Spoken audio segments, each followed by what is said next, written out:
Hello, this is the Steven Hour. We are back with yet another top 10 video. Today we'll be doing the top 10 portrayals of real life gangsters. So in other words, we'll be seeing the many movie portrayals by so many great actors who have portrayed some of the most iconic gangsters from real life in movies. Take into account, this is purely a subjective list, my personal opinion. So with that out of the way, let's head straight off into the list. Kicking off our list with an honorable mention is Pablo Escobar from the movie Blow. I'll be honest, this guy, the reason why I have this performance as an honorable mention is purely the fact he doesn't really exist that much in the film. And he really is a supporting player, or a very minor role, but he leaves such an impression, I can't help but at least acknowledge him. I'll be honest, Mexican cartel gangsters or crime law figures aren't really the gangsters I'm usually interested in. I'm more interested in the more La Cosa Nostra, the Italians, some Jewish, even Irish. But those types aren't really portrayals I really am interested in. But I have to admit, Pablo Escobar is a notorious mob figure, a notorious gangster, a crime lord, and this is arguably one of the best portrayals of that man in any form of media. Up until, I think, the Narco series TV show, but up until that point, I think this was probably the best portrayal of the character, of the real-life person in question. So here's an honorable mention. Anyway, let's continue on with the list with number 10. Number 10, we have Henry Hill from Goodfellas. Okay, people say, okay, this guy is portrayed by Ray Liotta, and he does a magnificent job of this gangster who is an associate to the Lucchese crime family, and basically how he was brought into the life. He always wanted to be a gangster, but he couldn't be properly made because of his Irish background. Ray Liotta portrays this guy as an outsider, but still at the same time very connected guy. This is arguably Ray Liotta's greatest performance of his career. Many people say this is the greatest gangster performance of all time, for real life purposes, that is. But in all honesty, I think there are others that are a bit superior. Other than that, this is a truly magnificent performance here. And in many ways, he is the main character we follow, but at the same time, he's kind of getting upstaged by Joe Pesci's performance and so many other performances. But he is at number 10. Ray Liotta does a fantastic job. And from what I hear, Henry Hill, the real life Henry Hill, praised Liotta's performance as well. So that just shows, how much he really must have loved this performance. Anyway, but he is at number 10. Coming in at number 9. Dutch Schultz in Hoodlum, portrayed by Tim Roth. Now, when it comes to the mob of the glory days, I gotta admit, one of my favorite subject characters to look at was the legendary Dutch Schultz. Real name Arthur Flegenheimer. Dutch Schultz is like Henry Hill, a person who couldn't be made into the mob because he wasn't of Italian descent. However, he was Jewish, and believe it or not, throughout the 20s and 30s, some of the most powerful gangsters were from the Jewish background. Dutch Schultz ran his own gang, and in the movie, Dutch Schultz is basically trying to muscle in on the Harlem policy racket. To many, it looked like a nickel and dime operation, but once you really have a look at it, it generates a ton of money. He's also a notorious bootlegger from his day. Also, what made Dutch Schultz stand apart from many of his contemporaries, he was probably one of the most psychotic, and Tim Roth really is a blast of energy. This guy is slightly off his rocker, but smart enough and capable enough to run a criminal empire. He's always on shaky alliances with the Italians, such as Lucky Luciano, portrayed by Andy Garcia, and he's always at war with Bumpy Johnson, portrayed by Lawrence Fishburne. Already, for me, this is perhaps the best representation of Dutch Schultz, probably. Maybe this film does fictionalize a lot of it and take a lot of creative liberties, but I find it an entertaining film, and it's all down to Tim Roth playing this very energetic character. I think no one else probably could have done this better. he is definitely this is definitely a really fun performance. At number 8, John Gotti from Gotti, arguably one of the most notorious and famous gangsters in New York. Here in the movie, John Gotti, portrayed by Amanal Basanti, I'm probably butchering that name, but here we see John Gotti's rise in the mob, from an associate to the Gambino family, and then eventually becoming the infamous Teflon Don, Dapper Don, running the Gambino empire. I like how charismatic he is. John Gotti was different from his day as being very flashy and sort of what is known as a celebrity gangster. Those that are in the papers, those with their names in the headlines. John Gotti was clearly... First off, I like how Amos presents him. A man who's a stand-up guy, definitely a colorful dresser, a little bit of an old-timer, and has a little bit of an explosive temper. And in many ways, he is really an example of why the mob existed, because he was a part of the old school, but at the same time, he was new. He was new, and that's how the mob survives. Stays true to its core roots, its old school ways, but always updating itself. And for me, this is arguably, first off, this is a really great movie in general. This came out in 1996. It was a HBO movie, TV movie, and it is such good. It is fairly accurate with real life accounts, and I just love this performance with the mannerisms and just the energy that is here. Now, there is another Gotti movie, came in 2018, if I recall correctly, with John Travolta. I don't mind that film or performance, but I do admit it is quite underwhelming when compared to this. Even though this one was made on, you can feel how it was such a low budget compared to the original Gotti, it feels almost too dark. Anyway, for me, this has always been one of a really great performance here, and just a great film in general. If you haven't seen it, give it a watch. You can find it on YouTube, the full movie. You will not be disappointed. Number 7, Al Capone from The Untouchables. What can we say? Robert De Niro is a really great actor here. And, of course, Al Capone is one of the most iconic gangsters in history. He's been in movies and TVs so much it's hard to keep track. And arguably, this is perhaps one of the best portrayals. Here Al Capone, we see the two sides of him. A ruthless mob boss who runs all of Chicago and has all the cops and politicians in his pocket. But at the same time, he was just like Gotti, a guy that loved the media and the attention, and also how he mingled in high society. And believe it or not, as Al Capone was willing to get his hands dirty. A bit when it came to, instilling fear into his underlings for those who fail him. To also, when his pride is threatened, he wants to literally bash Elliot Ness. Now, the Untouchables are real. They did happen in Chicago in the early 30s when they were battling Capone, but this is a heavily fictionalized account. But however, they do stay true a little bit to his downfall.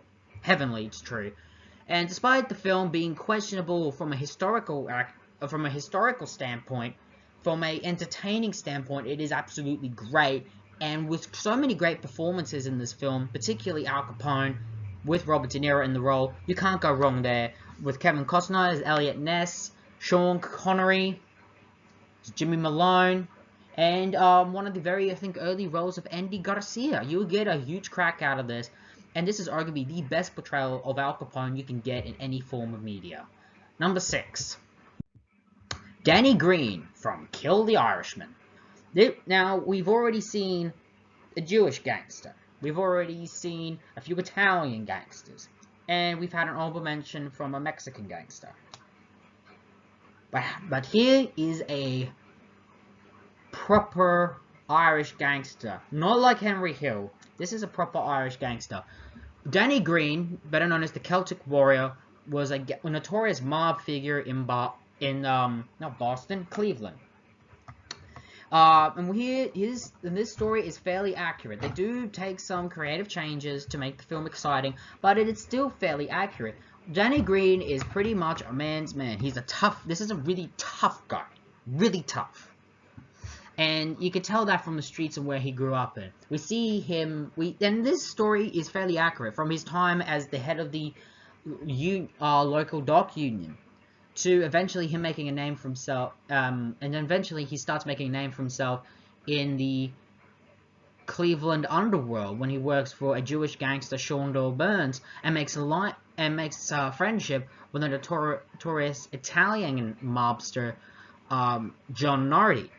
Eventually, of course, he goes out on his own, well, kind of has a falling out with Burns, and eventually starts to be an independent mobster, and eventually goes to war with the Italian mob. And, you know, with all these car bombs, this is a guy that the mob tried to kill. He's had several assassination attempts on him, but he always kept coming back. And he always was poking it at the mob for them to get him on the news. And he also is seen as being an actual good person to the community, like helping charity. And this is a gangster that really, with the Irish really in him. And that's what I really like about it. Not only is he's proud of his background, but he's a person who's not just tough, but has a kind heart very deep down. And he is, in many ways, a person that won't back down. Even though he's probably going to lose, he won't back down from a fight. And this is just a really great performance, and a very accurate to the real life story. You can't go wrong with this performance in this movie. Give it a watch. Danny Green, fantastic. Mickey Cohen from Gangster Squad is at number 5. Sean Penn here. This is no stranger to being in mob films. He was actually in, I think it was Carlito's Way with Al Pacino as a mobbed up lawyer. Here he plays the real life Mickey Cohen, who pretty much was running the Los Angeles mob pretty much after the infamous assassination of Bugsy Siegel. And he wasn't Italian, he was Jewish, but he of course did work under the permission of the Commission in New York and many other gangsters of that background. Eventually, and basically, I will straight up, this movie, majority is fictional. It is incredibly fictional. But for me, I feel that Sean Penn does great as Mickey Cohen. He looks very similar, kind of, and a lot of things about him stays true. He lives in this big mansion, colorful, like, you know, sharply dressed, very sharply dressed, and he tries to give off this nice gentleman and refined, but you can clearly see the street hood that peers through that persona. This guy is like a powder keg on screen. And when the police come to take him down, he refuses to back down, and he's a person that just won't back down from a fight. Sean Penn just owns this role. Enough said. Number 4. Coming in at number 4 is the notorious Benjamin Siegel, better known as Bugsy. Bugsy here was portrayed by Warren Beatty, who was already played one of the most iconic, I guess, notorious, I would say, outlaws, because he's not really a gangster, but notorious outlaws, and that, of course, was Clyde Barrow in the one of the most culturally significant films in the late 60s, Bonnie and Clyde.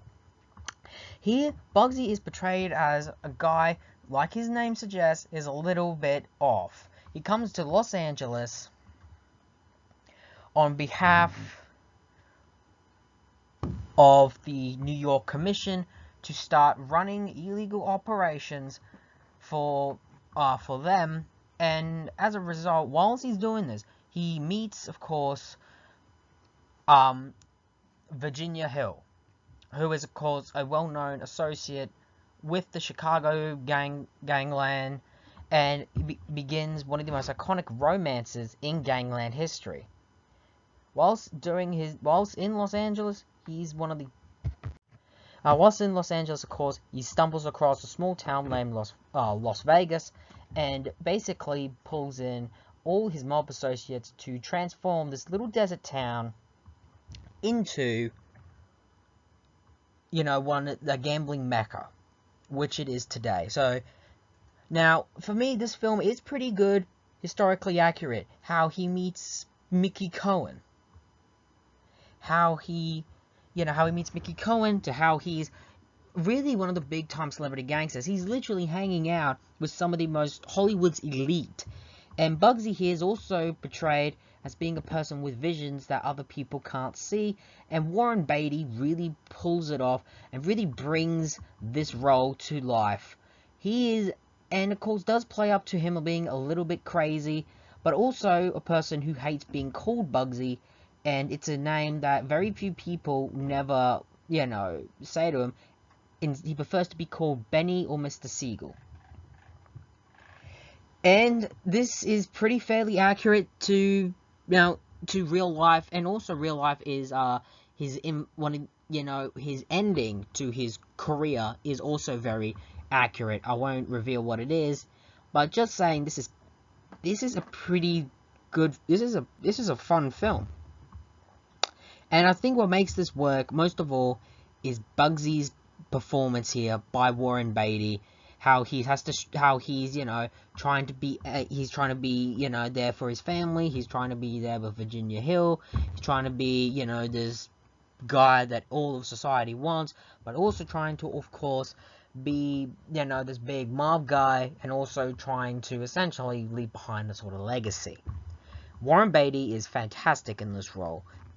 And if I could say more, I'll probably be here all day. But here, he's at number 4. Number 3. Benjamin Lefty Ruggiero in the movie Donnie Brasco. Arguably one of Al Pacino's best performances. Not up there with Scarface, maybe somewhere around the 8th or 7th spot. But here, usually we see Al Pacino play, the big boss. Here, he's a gangster on the lowest totem pole. He is a made guy in the Banana family, a soldier who's been in the business for years, but he's always getting passed over for the younger guys. And he's a guy who believes in the old school loyalty, and he ends up befriending an associate by the name of Donnie Brasco, who in reality is Joseph Bastone, an FBI agent, portrayed by Johnny Depp.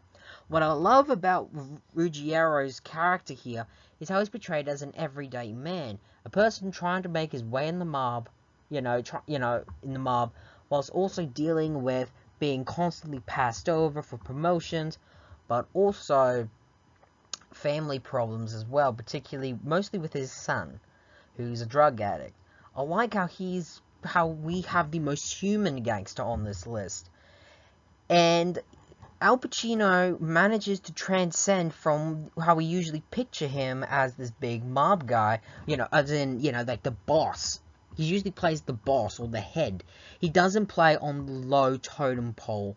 And that, for me, is absolutely fantastic acting, that he could do that. And he does this role fantastically. No one could have done this role better. Number 2. Russell Buffalino from The Irishman.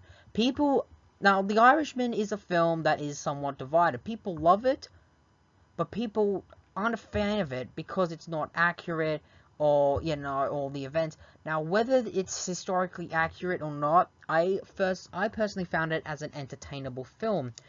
And I don't know if this is, and I don't think this film is ever going to be on the level of Goodfellas, but for me, it's certainly a fun film. And here, we have Joe Pesci back playing Russell Buffalino, who plays him drastically different compared to how he would play, like how he played Tommy DeVito. He played him as a more calming mob figure, a guy who literally hands on, in everything, and is a huge friend to Frank Sheeran, played by Robert De Niro. First off, how the fact that Joe Pesci can change how he usually portrays a character is fantastic. It's fantastic. It's fantastic acting, and the fact that that how he, and also what I like about Joe Pesci is how he looks so natural in that time period. And and how he's a sort of calming figure, level-headed. He's fantastic in this role. And I'm surprised that he could pull it off. I was expecting a more classic, funny how type thing. But no, he does the character drastically different. And this is fantastic acting in all the great ways. Personally, if you're not a fan of The Irishman, in terms of historical accuracy, you can always agree that everyone acting here is on top point, and it's like as Martin Scorsese's farewell to the gangster genre almost. Maybe he may do another gangster movie down the line, who knows? But this is certainly a fun film, and I personally feel that it is really great. It is really great. If you haven't seen it, give it a watch. Russell Buffalino, number 2. But of course there must be a number 1. So who did I give the number 1 spot to this time? Well, number 1 goes to Frank Lucas from American Gangster. Frank Lucas, portrayed by Denzel Washington, is fantastic. Maybe some historical inaccuracies around this film, but it's so believable. Here we see Frank Lucas's rise in the Harlem mob scene from being originally... First off, at the beginning of the film, he is a chauffeur and bodyguard to Bumpy Johnson. Eventually, he rises to become the one of the, not just number 1, but powerful drug dealers in Harlem. With the colorful clothing, first off, how Denzel Washington just plays him as this, person who, set by set of rules almost, how he's, always trying to think of the big picture, but is willing to get his hands dirty sometime. There's so many great moments in this film where he goes to kill Tango, to where he loses his temper, to how he goes to the Viet Cong to ask them to sell him heroin. He's fantastic in that. And it is arguably one of Denzel's greatest performances of his career. And I'd say that this film is certainly an entertainable film. You could get so much joy out of this film. And I think you would never be bored with it. This is a really great film. And most of it's pulled together because of this performance. Now, I'll admit, I was having a hard time to pick who to be number 1. And who knows, maybe a few months from now I might decide someone else should take number 1. But for right now, Frank Lucas in American Gangster by Denzel Washington is the greatest portrayal of a real-life gangster. Maybe some historical accuracies, but he is just so great. How he just, first off, he's like Nino Brown, a guy from the hood who's in the mob, but is more mobster than street gang. But the dialogue and the feel of him playing this character feels so authentic, and is arguably so believable, and that's why he's number 1. So there we have it. Those were the top 10 portrayals of real life gangsters. Do you agree with this list? Who would you have included on the list? Who do you think I should have been number 1? Did I leave any of yours out? Please write down in the comments. And until next time, this has been the Steven Hour, and so long for now.